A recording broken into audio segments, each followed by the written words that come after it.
The transport vessel carrying Ambassador Jiho Park and his delegation approached the massive space station known as Axis Prime. Through the viewport, Jiho could see the station's enormous rotating rings, each one larger than any city on Earth.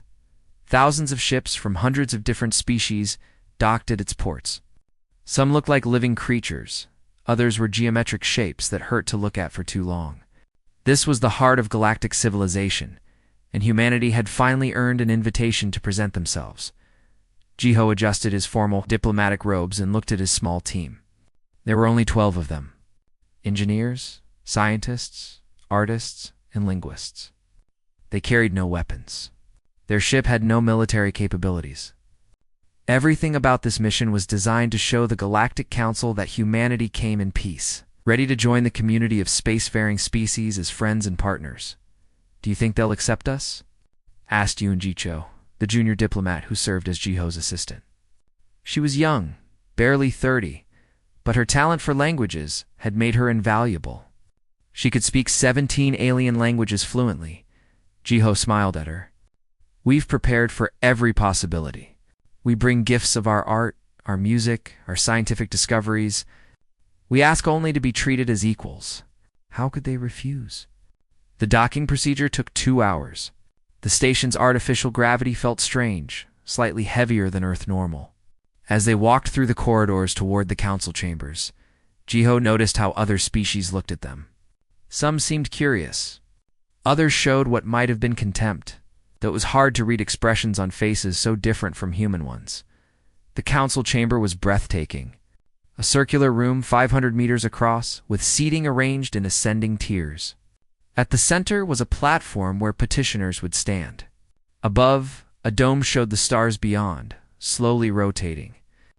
Jiho counted 47 different species in attendance. Humanity would make 40-8. The Valorian representative spoke first. Its body was made of living crystal that chimed softly when it moved. Through the translation device, its voice sounded cold and precise. "Humanity. You have developed faster than light travel. This grants you the right to petition the council. State your purpose."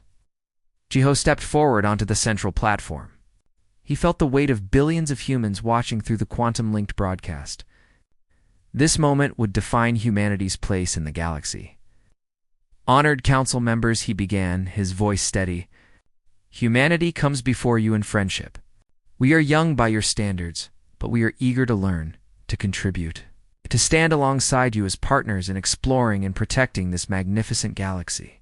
We bring gifts as tokens of our culture and our goodwill." His team activated the holographic displays. Images of Earth appeared, showing its diverse ecosystems, its cities, its people. Music played, a carefully selected piece that had moved test audiences of various species. Scientific papers scrolled past, showing human achievements in quantum physics, genetic medicine, and artificial intelligence. The council watched in silence. Jiho could not read their reactions. When the presentation ended, a massive creature covered in thick scales leaned forward. This was Threkanal, representative of the Drachni warrior caste. His species had conquered 17 star systems through military might before joining the council. "You speak of partnership," Threkanal said, his voice like grinding stone. "But you are children. You discovered FTL travel only 60 years ago. Most species here have traveled the stars for thousands of years. What partnership can exist between an elder and an infant?" Jiho chose his words carefully.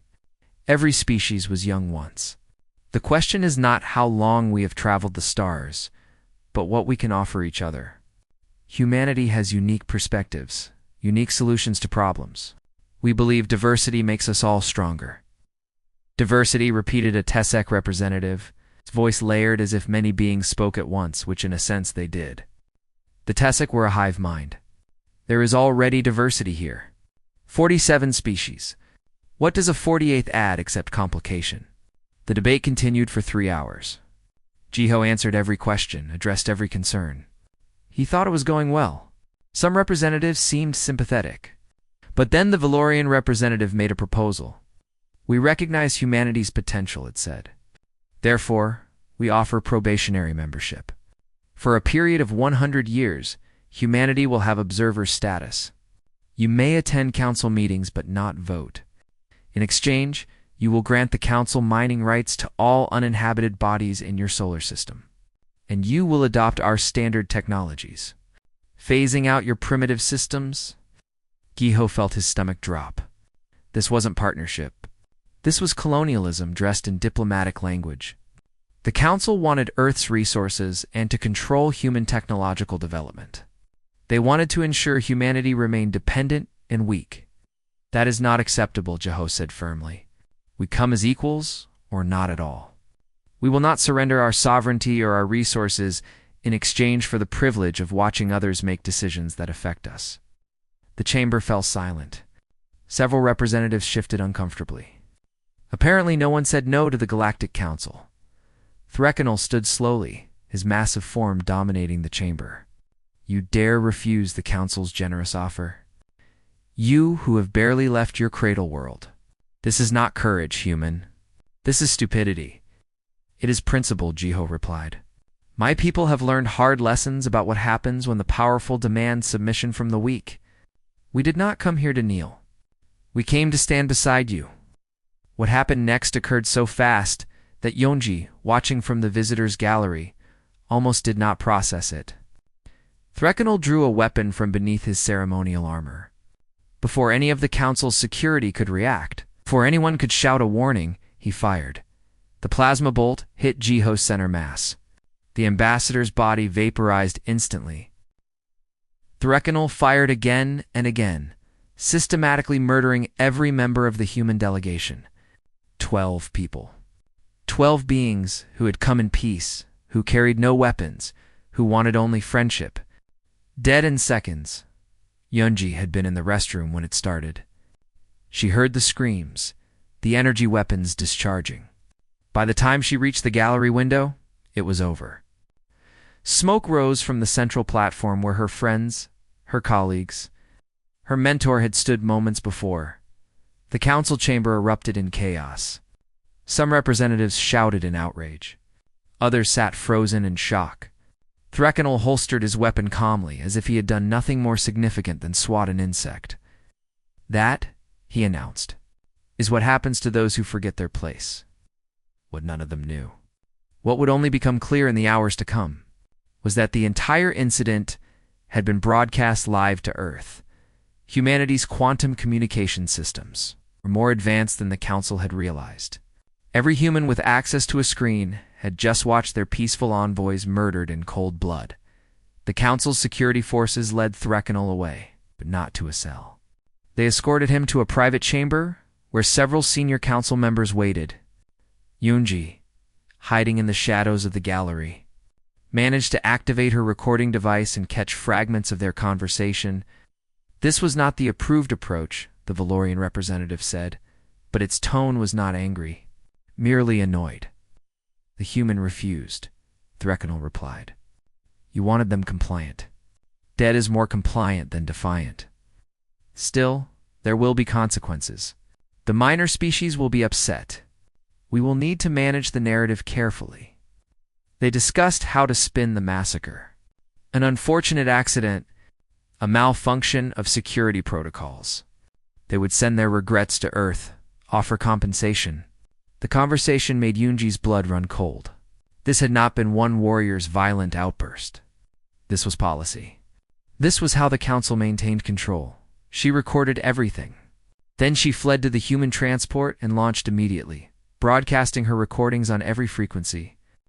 By the time the Council realized what had happened, the truth was spreading across the galaxy.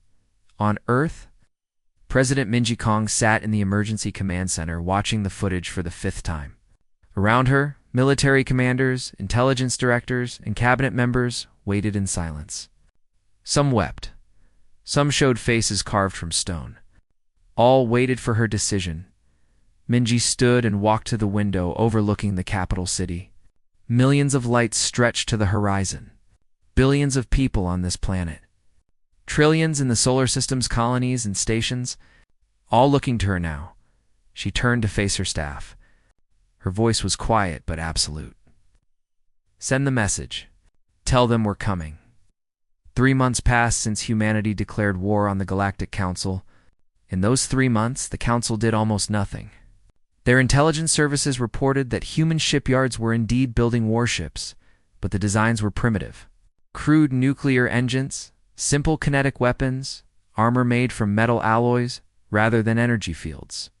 The Council's military advisors assured their leadership that any conflict would be brief and one-sided. The Valorians were especially dismissive. Their civilization had mastered energy manipulation 5,000 years ago. Their ships could generate shields that bent space itself, making them nearly impossible to hit. Their weapons could atomize targets from half a solar system away. They had fought in the Council's 3 major wars, never lost a single battle. When their sensors detected the human fleet approaching Velar Prime, the Valorian homeworld, the defense coordinator actually laughed. 60 human warships against Velar's planetary defense grid and 300 system defense vessels? It would not even be a fight. It would be an object lesson in why younger species should respect their elders. Admiral Choi stood on the bridge of the flagship, the Righteous Fury. Around him, holographic displays showed the tactical situation.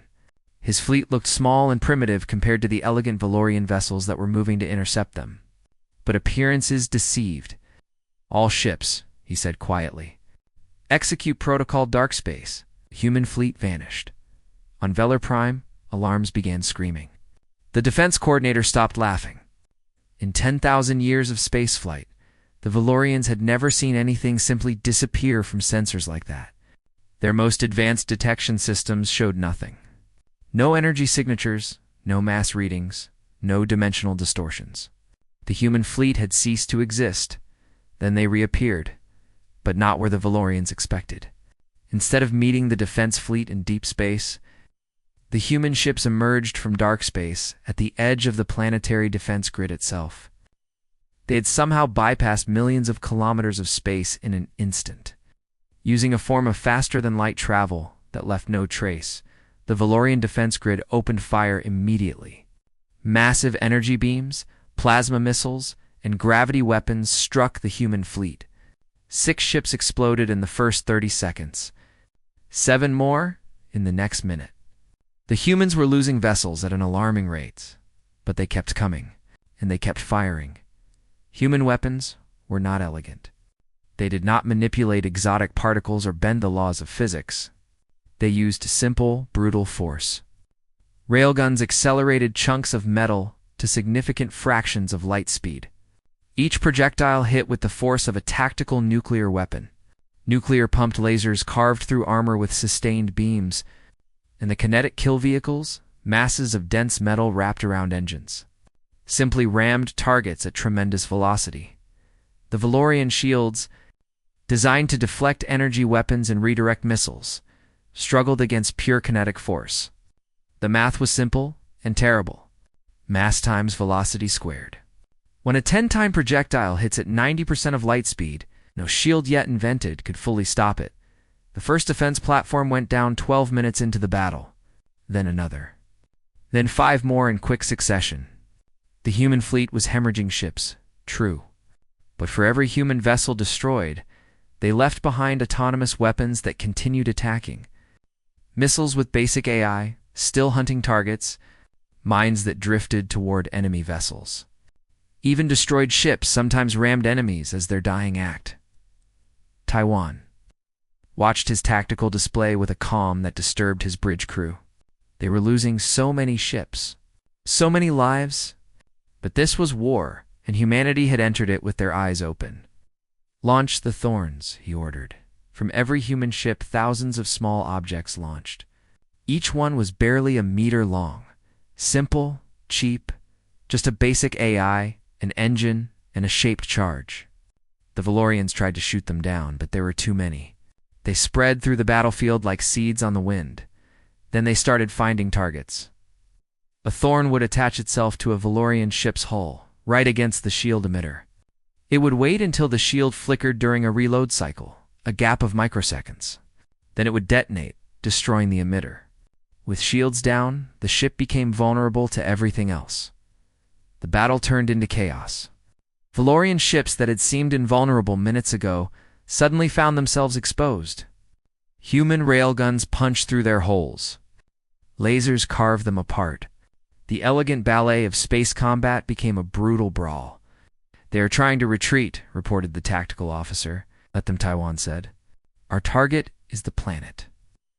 The human fleet pushed through the defensive grid, accepting terrible losses but never stopping. By the time they reached orbital space around Velar Prime, only 37 of the original 60 ships remained. But the planetary defense grid was in ruins, and the system defense fleet was scattered. Taiwan opened a communication channel that broadcast on all Valorian frequencies. "People of Velar Prime, this is Admiral Taiwan Choi of the Human Space Force. 3 months ago, your council murdered our peaceful envoy. They killed him because he dared to ask for equality. They killed him because they believed we were too weak to respond." He paused, letting his words sink in. "On the planet below, billions of Valorians listened. You now see how weak we are. Your defenses are destroyed. Your fleet is broken. We have enough kinetic weapons in orbit to crack your continents apart. But we are not here to commit genocide. We are here to teach a lesson that your council failed to learn. Actions have consequences. Murder has a price." On the surface, the Valorian leadership gathered in their emergency bunker. They had watched the battle unfold with growing horror. Their invincible defenses had fallen in less than 6 hours. Their superior technology had been overcome by human determination and tactics they had never imagined. "What do they want?" asked the Prime Coordinator. As if in answer, Taiwan continued his broadcast. "We want your surrender. Unconditional, immediate. If you agree, we will not land troops. We will not occupy your cities. We will take control of your orbital infrastructure and your colony worlds, but your home world will be left intact. Refuse, and we will demonstrate what total war means to a species that has never known extinctional-level conflict." The Valorian leadership debated for 37 minutes. Some argued for continued resistance. Others pointed out that continued resistance meant continued dying, and the humans had shown they were willing to accept catastrophic casualties to achieve their objectives. In the end, survival instinct won. We surrender. The Prime Coordinator broadcast. "Please, no more killing." Taiwan felt no joy in the moment, only grim satisfaction. Surrender accepted. All Valorian vessels will power down weapons and retreat to designated zones. Any ship that attempts to flee the system will be destroyed. Any hostile action will result in planetary bombardment. Am I understood? "Yes," came the broken reply. Over the next 3 days, human forces secured Velar Prime's orbital space. They landed engineers on the Valorian orbital stations and began converting them into forward operating bases. They took control of the mining colonies in the outer system. They cataloged every Valorian military asset and confiscated everything that could threaten Earth. The cost had been terrible. 23 human ships destroyed. 47,000 crew members dead. But they had achieved something the Galactic Council had thought impossible. They had defeated the technologically superior Valorians in a straight fight. News of the victory spread across the galaxy at the speed of quantum communications. Species that had been part of the Council for millennia watched in shock as humanity, the newcomers, the primitives, had brought down one of the Council's founding members in a single engagement in the Council chambers on Axis Prime. An emergency session convened. The atmosphere was very different from 3 months ago. Then they had dismissed humanity as an irritant. Now they saw a threat. "How is this possible?" demanded a Tessic representative. The Valorians had every advantage. Superior shields, superior weapons, superior numbers. The military analysis came from a Drachni strategist, not Threkanal, who was now in protective custody while the Council debated what to do with him. "The humans fight differently than we do. They accept losses that would break our morale. They use simple weapons that our defenses were not designed to counter.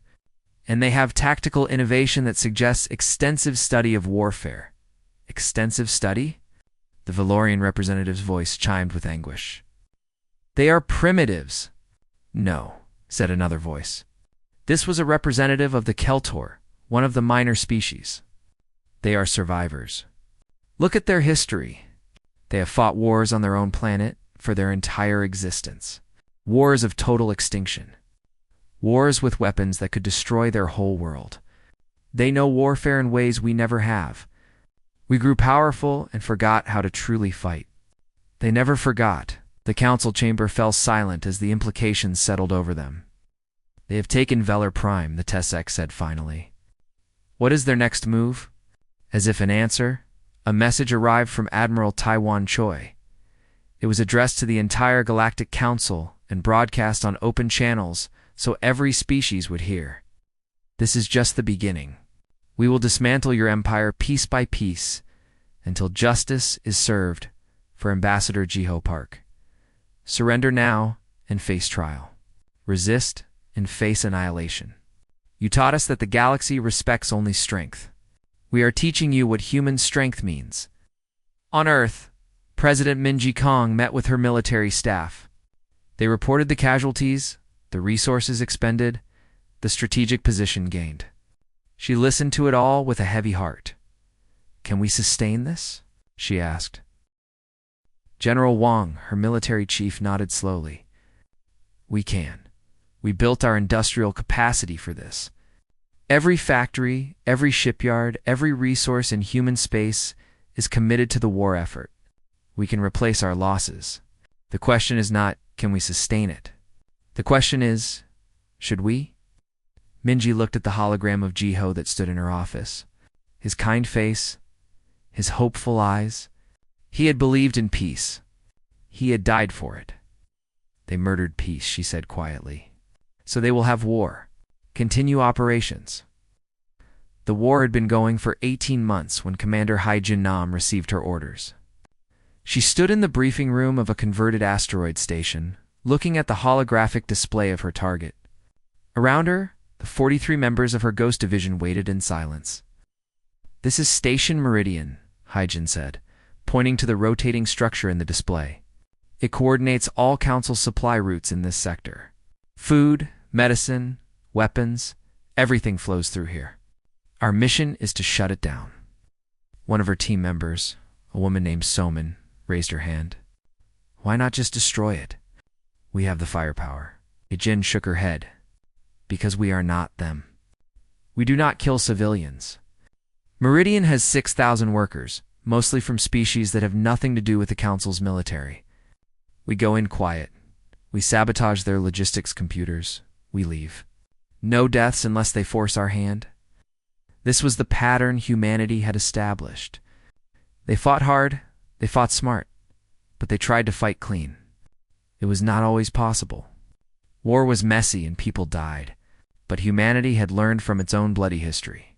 They knew that how you won mattered as much as that you won. The Ghost Division infiltrated Meridian 3 days later. They used a cargo transport carrying food shipments. Security was tight, but human hackers had compromised the station's identification systems weeks ago. The guards saw what the computers told them to see, which was authorized workers bring in authorized cargo. Once inside, the team split up. Each member had specific targets: power junctions, communication relays, computer nodes. They moved through the station like shadows, avoiding cameras, staying out of sight. In 12 hours, they planted code bombs throughout the station's systems. When they activated the code, chaos erupted. Supply manifests got scrambled. Food meant for one world was rerouted to another. Medical supplies vanished into computer errors.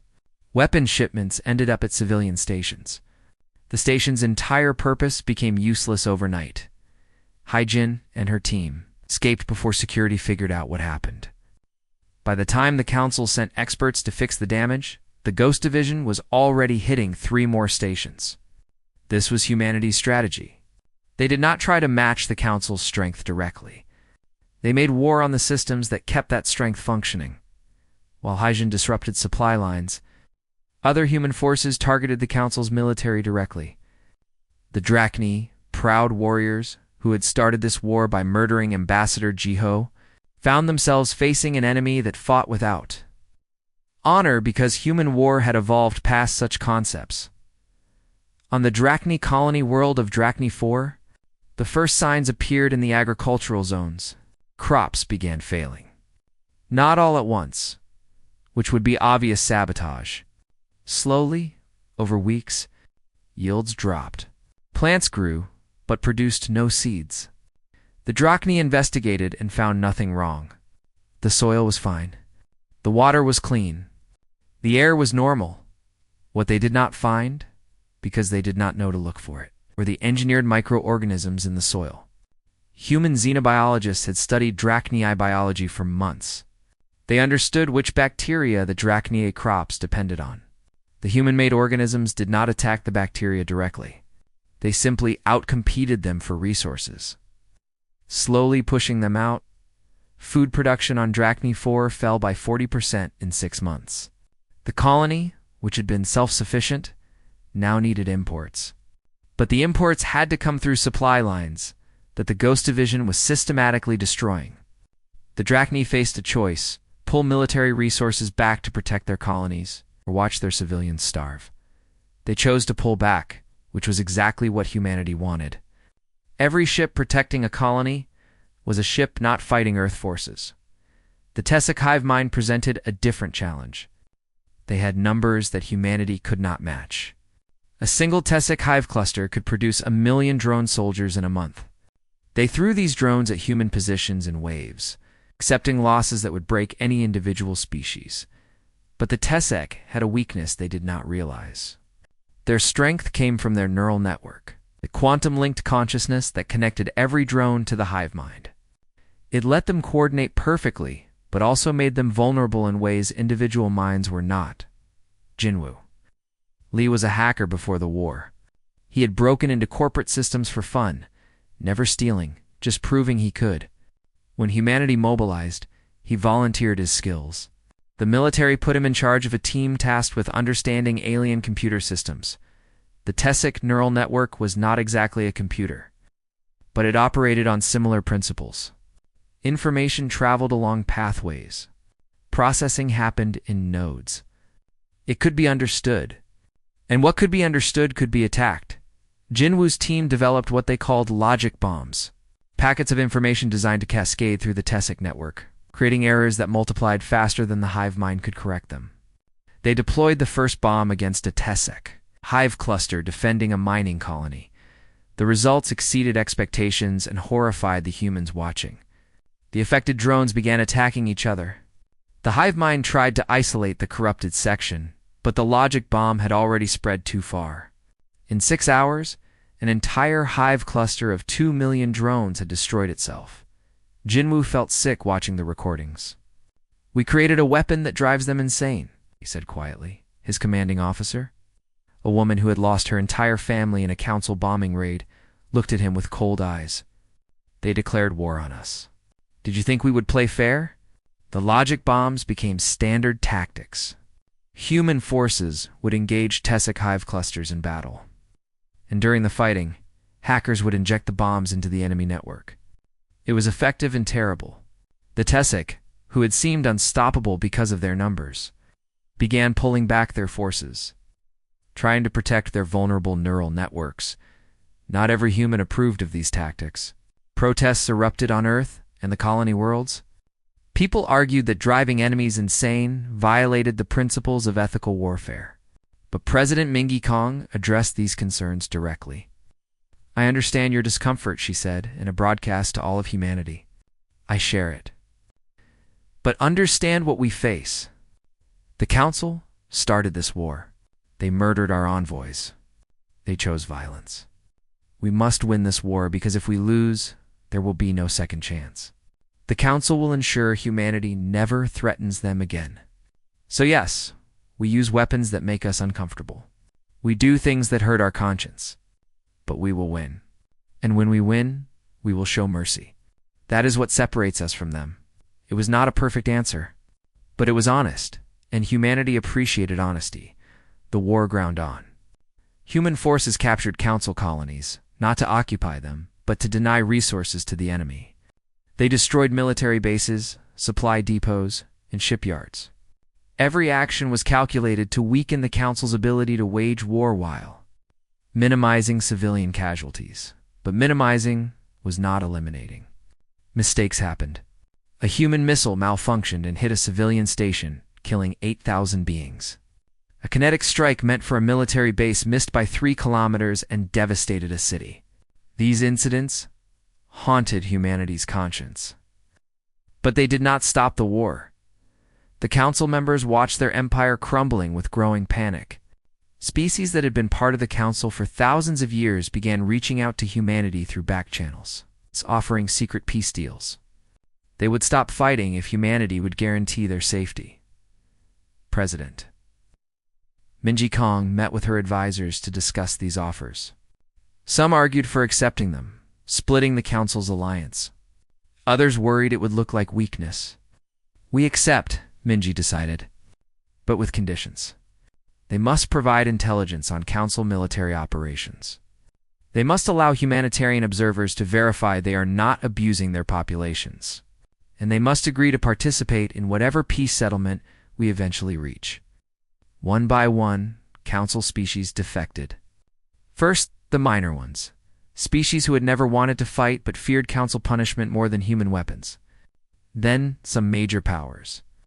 Calculating that continued resistance would cost more than surrender, the Valorians, defeated but not destroyed, became unexpected allies. They provided technical data on council weapons and defenses. They offered their industrial capacity to produce humanitarian supplies for war-torn gens. In exchange, humanity did not occupy their worlds or dismantle their civilization. It was not forgiveness. But it was the beginning of something like reconciliation. After 18 months of warfare, the Galactic Council had shrunk from 47 member species to 11. The others had surrendered to humanity, been conquered, or simply withdrawn from the conflict to protect themselves. The remaining 11 were the hardliners. Species who believed the Council could still win, or who feared human victory more than continued war. They gathered what remained of their forces for a defensive stand around Unity's crown, the ancient station where the Council had met for 10,000 years. If humanity wanted to end the war, they would have to take it. Admiral Taiwan Choi, promoted to Supreme Commander after the victory at Velar Prime, studied the tactical situation. Unity's crown was defended by over 5,000 warships. It had defensive platforms, minefields, and the most advanced shields in the galaxy. Taking it would cost at least half his fleet. He sent the analysis to President Minji Kong with a simple note. This is the price of ending the war. Do we pay it? Minji read the report. 50,000 casualties, minimum. Possibly 100,000. Young people who would never see their homes again. All to take one station. She thought about Ambassador Jiho. She thought about the 12 people murdered for asking to be treated as equals. She thought about every human who had died in the 18 months since. We pay it, she wrote back. But make it count. When this is over, it has to mean something. The order went out to the fleet. They would assault Unity's crown. The final battle of the war was about to begin, while humanity prepared for the final assault on Unity's crown. Something unexpected happened on the liberated worlds. Species that had been under council control began to talk, and what they said changed everything humanity thought they knew about this war. It started on Temris, a green world covered in farms and small villages. The native Timri were a peaceful species that looked somewhat like rabbits, with soft fur and large eyes. They had developed basic spaceflight when the Council discovered them 300 years ago. The Council had welcomed them, offered protection and technology, and made them part of the galactic community. That was the official story. The truth was different. Sorokim was a human relief coordinator assigned to Temris after its liberation. Her job was to make sure the Temri had food, medicine, and basic services while the war continued elsewhere. She expected grateful cooperation. What she found was suspicion and fear. Why are you here? An elder Temri asked her. What do you want from us? Sora was confused. We do not want anything. We are making sure you have what you need. The elder stared at her for a long time. Then, slowly, he began to speak. The Council told us they would protect us. They said we were too weak to defend ourselves, that space was dangerous. In exchange for their protection, we would give them 80% of our harvest. Sora felt cold despite the warm day. 80%. The elder nodded. Every year, for 300 years, we gave them most of our food. They said it was fair payment for their protection. When we tried to negotiate, they sent warships into orbit. They said we could accept their terms, or they would find another species to farm this world. We lived on the edge of starvation while we fed the galaxy, showed her the records. Precise logs of every shipment. 300 years of exploitation documented in neat files. The Temri had been farmers, not slaves, but the line was thin. They worked their own land but could not keep the fruits of their labor. We thought this was normal, the elder said quietly. We thought this was how the galaxy worked. Are you going to do the same? Sora felt tears on her face. No, the food you grow is yours. We will help you rebuild, teach you to defend yourselves, but what you create belongs to you. The elder wept. No one has ever said that before. Sora reported what she learned to her superiors. They investigated other liberated worlds and found similar patterns. The Council's exploitation took many forms. It was always there. On the ocean world of Keltura, Dr. Doyon Bay led a medical team treating local populations. The Keltori were an amphibious species that lived in underwater cities. They were friendly and seemed healthy, but Doyon noticed something odd in their genetic profiles. Their population had remained perfectly stable for over 200 years. Not growing, not shrinking, just stable. Natural populations did not work that way. They fluctuated. They grew when times were good and shrank when times were hard. Perfect stability was artificial. Doyon investigated further and made a horrifying discovery. Every Keltori over the age of 15 had been sterilized. The Council had done it through mandatory health screenings, telling the Keltori it was disease prevention. They controlled exactly how many young were born each generation through artificial breeding programs. Why would they do this?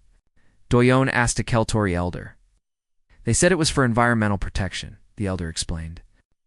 That our world could only support a certain population. That we needed to be managed for our own good. Doyon checked the planet's carrying capacity. Keltura could easily support 10 times the current population. The Council had not been protecting the environment. They had been controlling the Keltori, making sure they never became numerous enough to be a threat. Doyon's team began reversing the genetic modifications. It would take years, but the Keltori would be able to choose their own future again. When the first naturally conceived child in 2 centuries was born, the entire planet celebrated. They named her Sora, after the human who had freed Temris. The name was becoming a symbol of liberation. These stories spread across the liberated territories. Species began sharing their experiences under Council rule. A picture emerged of systematic exploitation and control, dressed up as benevolence and protection. Yuna. Shin was a journalist before the war. She had covered conflicts on Earth, always trying to find the human stories behind the political decisions. When the war started, she volunteered to document it. The government gave her unprecedented access to military operations and liberated worlds. Yuna collected the testimonies. She interviewed hundreds of beings from dozens of species. She compiled their stories into a documentary, a series called The Price of Peace, referring to the false peace the Council had imposed on the galaxy. The series showed the systematic nature of Council exploitation. Minor species were kept weak and dependent. Their economies were controlled through trade regulations that favored Council founders. Their militaries were limited by technology restrictions. Their populations were sometimes managed through medical intervention. And any species that objected faced economic sanctions, political isolation, or military intervention. We thought we were the first victims, Yuna said in one episode. We thought Ambassador Jiho's murder was unprecedented. But we were just the latest in a long history of suppression. The difference is, we had the capability to fight back. The series was broadcast across all of human space and to the liberated worlds. It had an effect Yuna had not anticipated. Humans who had questioned the war, who had protested the violence and the casualties, began to understand what they were really fighting against. "I thought we were the aggressors," one former protester said in an interview. "I thought we had overreacted to a tragic incident. Now I see we are not avenging one murder. We are ending a system that has murdered the futures of entire civilizations." But the testimonies also revealed something that shocked humanity. Ambassador Jiho was not the first envoy murdered by the Council. He was just the first whose people could respond. A species called the Fori had sent a delegation to the Council 200 years ago. They had asked for membership, been denied, and objected.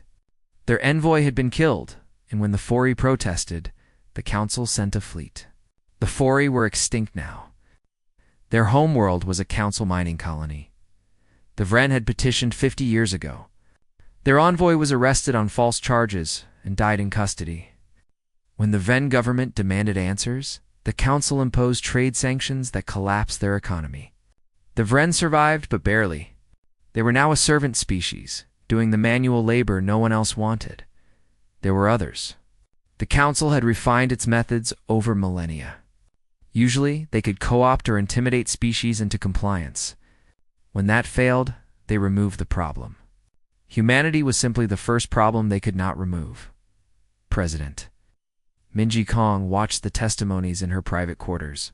Each story made her feel heavier. She had started this war to avenge one murdered human. Now she understood it was about something larger. She called an emergency cabinet meeting. "We need to reframe our war objectives," she said. "This is not about revenge anymore. It is about liberation. When we win, we cannot just impose a peace treaty and go home. We need to build something better." Her military advisors objected. "That is not our responsibility. We came to defeat the Council, not rebuild the galaxy." "We became responsible the moment we started winning," Minji replied. "All these species are looking to us now. If we defeat the Council and leave a power vacuum, someone else will fill it. Someone probably worse. We have to ensure that what comes next is better than what was." The debate lasted hours.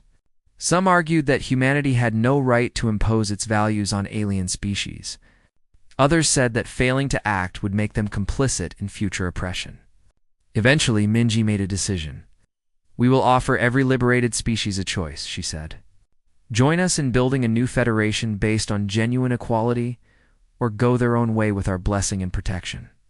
But we will not recreate the Council under a different name. What we build must be better." She recorded a message that was broadcast across the galaxy, 2 liberated worlds and Council territories alike. In it, she spoke directly about what humanity had learned. "We thought we were fighting to avenge Ambassador Jiho Park," she said. "We were wrong. Jiho's murder was a symptom of a system that has oppressed the galaxy for millennia. A system where the strong exploit the weak and call it protection. Where dissent is met with violence, where entire species are kept in poverty and powerlessness for the benefit of a few founding races. We have learned the truth from the species we have liberated. We have seen the records, heard the testimonies, understood the depth of the injustice, and we cannot unsee it. We cannot go back to seeking simple revenge. Our war must become something more. To the remaining Council members, you have a choice. Surrender now and face justice for your crimes. Accept that the old order is dead and help us build something better. Or continue fighting and face complete destruction. We will tear down what you've built, whether you cooperate or not. To the species suffering under Council rule, help is coming. Hold on. Resist where you can. We will not abandon you to your oppressors. To the liberated species, you are free. What you do with that freedom is your choice. Build your societies however you wish. We ask only that you do not oppress others as you were oppressed. The message had an immediate effect. 3 more Council species surrendered within days. Intelligence reports indicated that unrest was growing on. Council worlds as their own populations learned what their governments had done, but there were still holdouts. Thrakenol, the Drachni who had pulled the trigger, had seized control of the remaining Council forces. He declared himself Supreme War Master and rallied the hardliners around Unity's crown. "The humans want to destroy our way of life," he broadcast to his forces. "They want to tear down everything we have built. We will show them that the strong still rule this galaxy.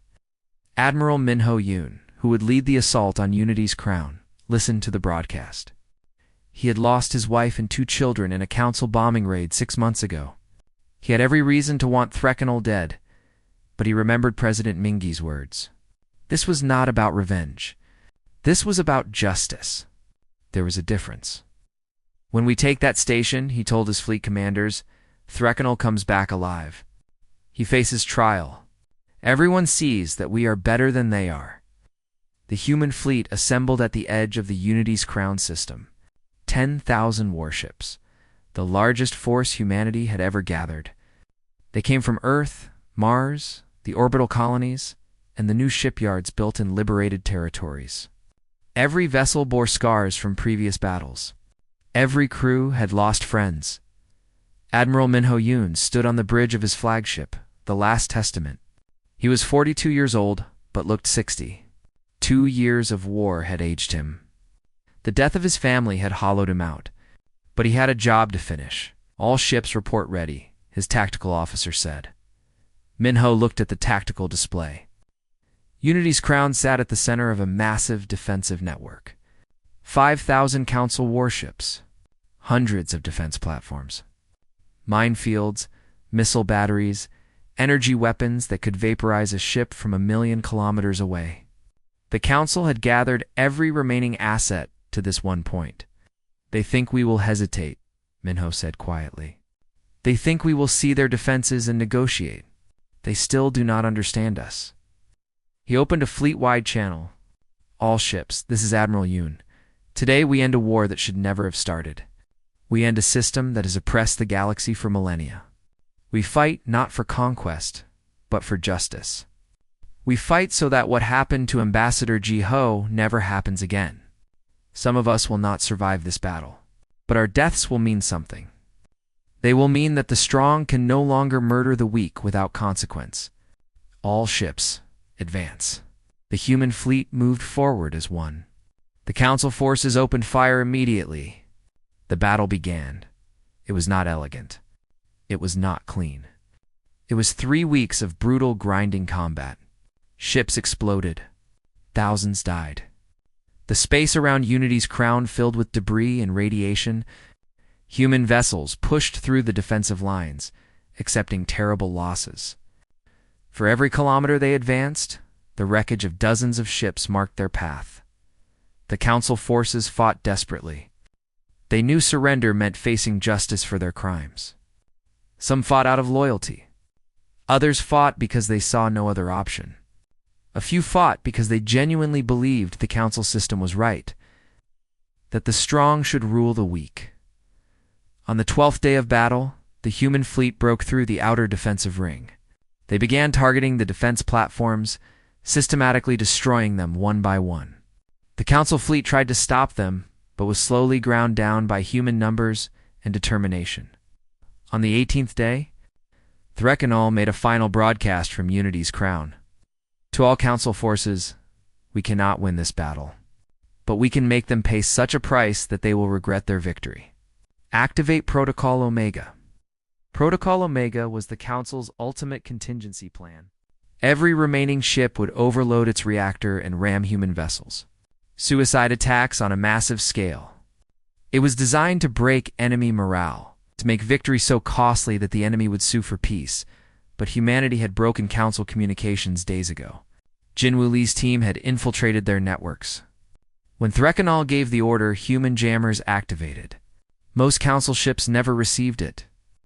Those that did found their self-destruct systems disabled by human malware. On the 21st day, the last council defense platform fell. Human Marines began boarding operations on Unity's crown itself. The station was enormous, a city in space.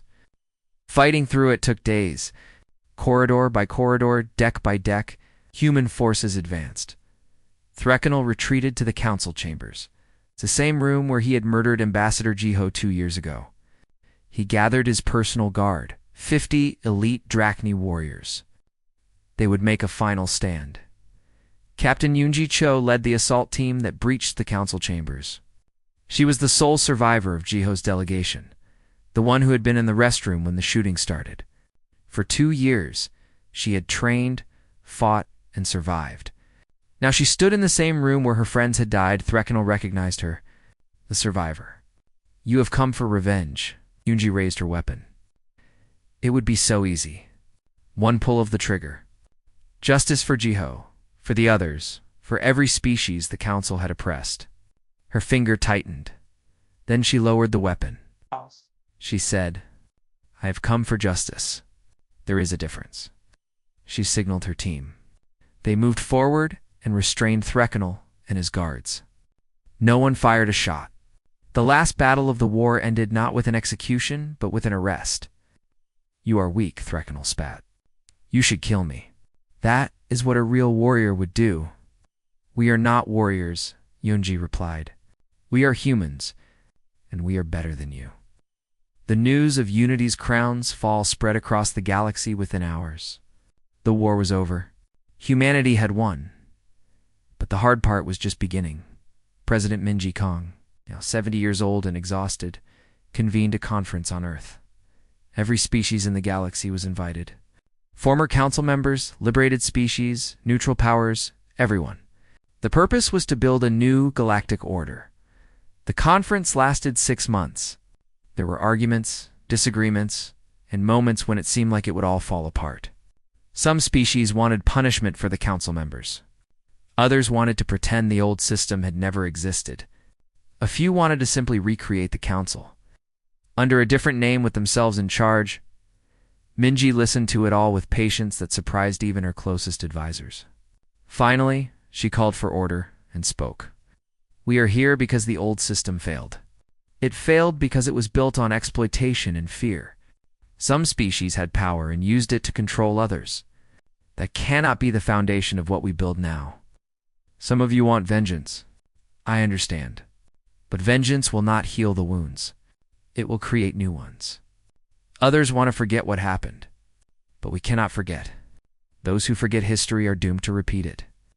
What we need is justice and reconciliation. Those who committed crimes must face consequences. But those consequences must be proportionate and fair. And once justice is served, we move forward together. She proposed a new organization, the Galactic Compact. It would have no supreme authority.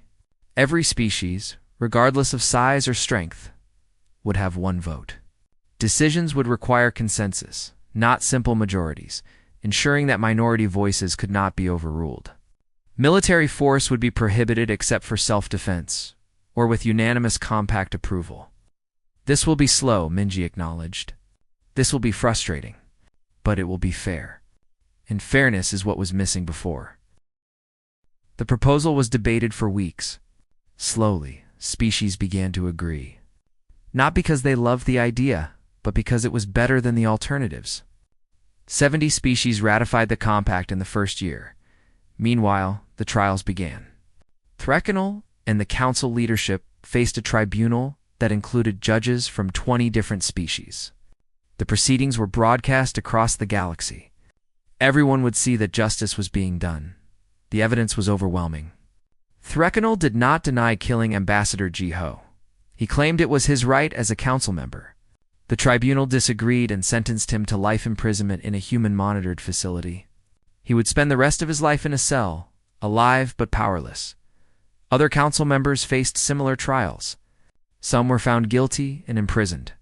Others were acquitted when the evidence showed they had opposed the system or tried to stop the worst abuses. The trials were not perfect, but they were fair. Youngji testified at Threkanel's trial. She described what happened that day, how Jiho had come in peace and been murdered for it. When she finished, she looked directly at Threkanel. You thought killing one human would show us our place, she said. Instead, you showed us what we needed to fight against. Ambassador Jiho's death started a war, yes, but it also started something better. It started the conversation we are having now about how the galaxy should be organized. In a way, Jiho accomplished what he came to do. He changed the galaxy, just not how he expected. 50 years later, a new generation had grown up knowing only the compact. The war was history, taught in schools, but not lived experience. The old divisions were healing, though scars remained. On Earth, in the Compact's assembly hall, a statue stood. It showed Ambassador Jiho Park, his hand extended in friendship. Beneath it, an inscription in 200 languages. He came in peace. We will ensure no one else pays his price. Every new species that joined the Compact held a ceremony at the statue. Their representatives would touch Jiho's extended hand and make a pledge to seek peace first, to value all species equally, to never let power become oppression. President Minji Kong, in her 90s now and retired, sometimes visited the statue. She would stand there, remembering the young man who had believed in peace, who had died for it. She wondered if he would approve of what humanity had built on his sacrifice. She thought he would. It was not perfect. The Compact had problems, conflicts, failures, but it was better than what came before, and it kept getting better. One day, a young Temri diplomat approached her at the statue. "President Kang, I wanted to thank you. My people are free because of what you did." Minji shook her head. "Thank Ambassador Jiho, and thank all the people who fought and died to change the system. I just made decisions. They paid the price. The humans paid the highest price," the Temri said. "Over 200,000 dead in the war. But you shared the peace with all of us." "That was the point," Minji replied. "We did not fight to become the new oppressors. We fought to end oppression. If we had kept all the benefits of victory for ourselves, we would have become what we destroyed." The young Temri looked at Jiho's statue. Do you think he knew? When he extended his hand that day, did he know what it would cost? Minji was quiet for a long moment. No, he thought he was going to negotiate a treaty. He thought we would talk, find common ground, and build friendship. He was naive in the best way. He believed in peace, but his death brought war. His death revealed the truth about the Council. And that truth, terrible as it was, needed to be revealed. Sometimes peace is built on the graves of those who died trying to achieve it differently. The young Temri nodded, then placed her hand on Jiho's extended one. "Then we will honor his sacrifice by maintaining what you built. The Compact will endure." Minji smiled. "That is all any of us can do. Endure. Try to be better. Pass something worthwhile to the next generation." She took one last look at the statue and walked away. Behind her, other diplomats arrived for their ceremonies. Species from across the galaxy, coming to touch the hand of a man who had died believing in peace. The galaxy had learned its lesson. Power without justice led only to destruction. The strong had a responsibility to protect the weak, not exploit them. And murder, no matter how justified it seemed in the moment, always had consequences. These were not easy lessons. They'd been bought with blood and suffering. But they were learned, in humanity, the species that had been dismissed as primitives had taught them. Not through superiority or conquest, but through the simple moral principle that every species deserved dignity, respect, and the chance to reach for the stars on their own terms. That was Ambassador Jiho's true legacy. Not the war his death caused, but the peace his sacrifice made possible.